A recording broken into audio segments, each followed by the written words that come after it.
How much were those 2 spin moves you had to get the extra yards there? Those really aren't in my game, but he kept trying to talk on my legs. I saw on film that he's like an ankle biter. He loves to dive with people's legs. So it felt good to not be one of those guys that's to catch the ball and go down. It felt good to actually get some yak. I mean, to be on 3rd down and know where the sticks are and know, like, if he gets you there, at least on one of them, you're for sure going to be short. I mean, now what is that mindset, I guess, to do whatever it takes to get that on 3rd down to get that first? I mean, I like to be one of those guys when I tell TG, I'm always telling him, like, throwing the ball, it's 3rd down. Like, hopefully I can win my one-on-one. That's the goal. But just be able to get those 2 first downs that led to, I think both of them led to field goals, and we won by a field goal. So I think it felt good just to put points on the board and being able to get my team in range. We've seen you high point the ball, run away from guys. But if you can add, yak to your game as well, how much more is that going to make you a complete receiver when you want to do? I think it would keep DBs on their toes, not just being a guy that can just catch the ball and go down. I think it keeps DBs honest, knowing that they got to actually try and tackle me. So, where did the spin move come from? I mean, you executed it pretty flawlessly twice there. I used it in high school. There's a Pacific game. I used it more than once. South Hills, my junior year. That's really where my spin move came from. So, what have you seen from the passing attack through 4 games? It seemed like it's gotten a little better the last 2, but probably not where you guys want it. I mean, they're loading the box to stop Ashton and TG, and now the past 2 games they've loaded it more to stop Ashton. So, I mean, if guys are going to do that, I mean, TG's going to run the ball. So, but our passing game has gone up, I would say, in the past 2 games we've played. I think it's going to continue to go up, but I think if guys are going to continue to stop Ashton, I don't see why not run the ball with TG as well. On that touchdown, how stoked were you guys to get that look? It was kind of a messed up look. Prince was supposed to be in my spot on that touchdown, but he was already on the other side of the field, so I told him to stay there. They were playing off man, and usually guys play off man, they're on their toes, and great look for us. Yeah. Saw fade. I mean, that's a match. The backup safety is a matchup you're probably going to win Favorite. more often than not, I would Yep. assume. Did you come into this season expecting to be wide receiver 1, and how does that change your psyche and your confidence? Coming into the season, I was prepared just to compete with all the other receivers. Obviously, the trail got hurt, so my role got bigger, and I had to step up. But coming into the season, I was not expected to be receiver 1. I'm the youngest starter out of the other 2 guys, so I expected to just fill in my role. But now these past few games, I guess that's what it came to, being receiver 1, and really trying to help the team, the passing game attack, telling TG, just trust me. If you need to get the ball early, just let me know on the sideline, and so we can fix it on the field. So. What is it like to go back and watch some of these Ashton Jennings runs? It's insane. It's like you're watching like a Madden highlight.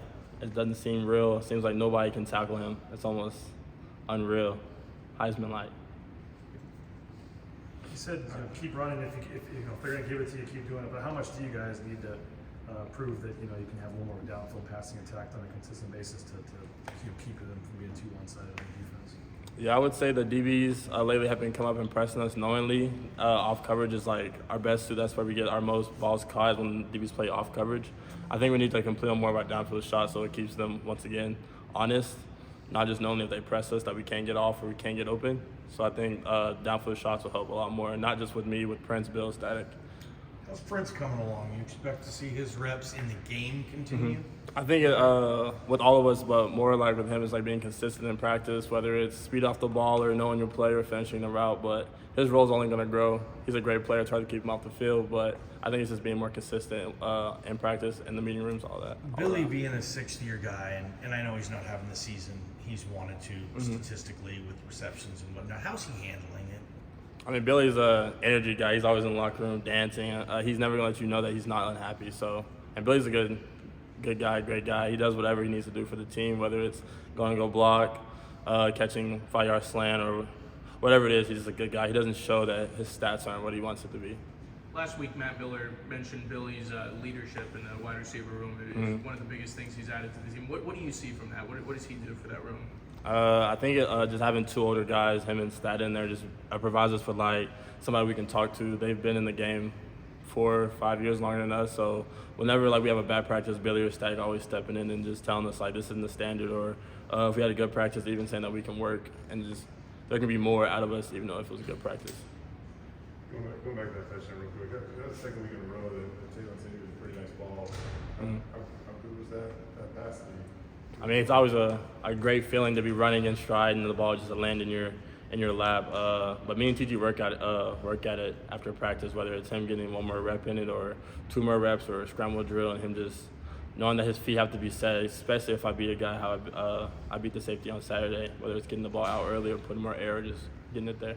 You mentioned that after the North Dakota game, I think, that maybe TG hanging out and practice a little bit more. What are you guys doing?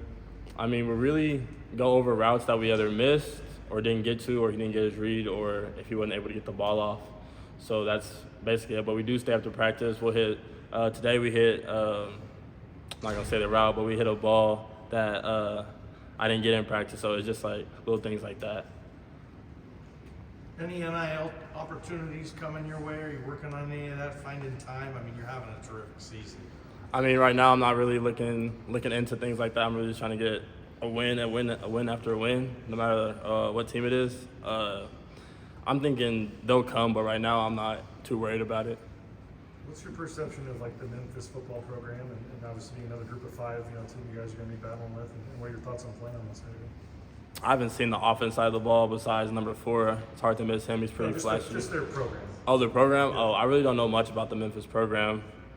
If I'm being real with you, I really have nothing with the program, whether to say about them. So, What are your thoughts going there playing at the Liberty Bowl on Saturday?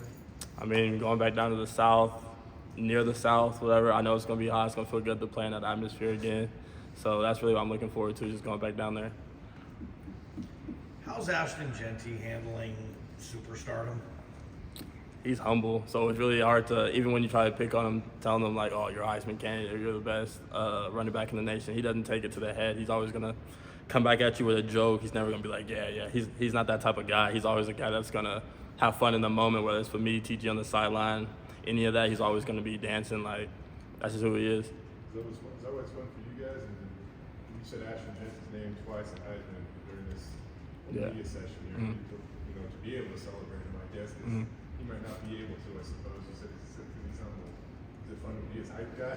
It's very fun to be his hype guy because he's not one of those players to go out and say, like, I'm the best player. So it's always fun to hype up my teammates because we know that they're not going to say it. That's not how we go about things here. So just saying that he's probably going to be Heisman candidate or Heisman race is just something fun to say because we know he's one of the best running backs in the nation right now. What do you think's the difference between last year and this year for him? I mean, I really don't think there is no difference. He was the same guy last year as he was this year. It's just that he's getting more opportunities to showcase what he can do, whether it's in the first quarter getting all the carries or whether it's in the fourth quarter getting all the carries. He's getting more opportunities to show that he can be one of the best in the country. And what's the difference between you last year and you this year? I mean, just the reps I was getting. Guys, when I'm coming in, guys just don't know what route I'm running. Whether last year I was running a go ball most of the time, but now I'm coming in, I'm running a dime, slant, now route, all those different routes. It just keeps the DBs honest. Well, that 58-yard run, Matt and Riley Duff said it's their favorite of his game, and he's also because they did such a good job on it. So for him to stay up sometime, I mean, you're like 50 yards down the field on that play, and it's like, oh, I still got to block for this guy, and he's going 50 yards down the field. What's it like to just kind of see him do that? I mean, we back in spring ball when we had that spring game, we see it in them. Like we saw it then, we knew it was going to happen now. So it's really just when I'm blocking downfield, Coach Miller always gets on to me like, "Why are you watching the game?" It's like, can you not watch this man run the ball? Like it's insane. But like at the end of the day, I got to do my job blocking down the field, and that's pretty easy to do, especially when he's running by guys the way he does.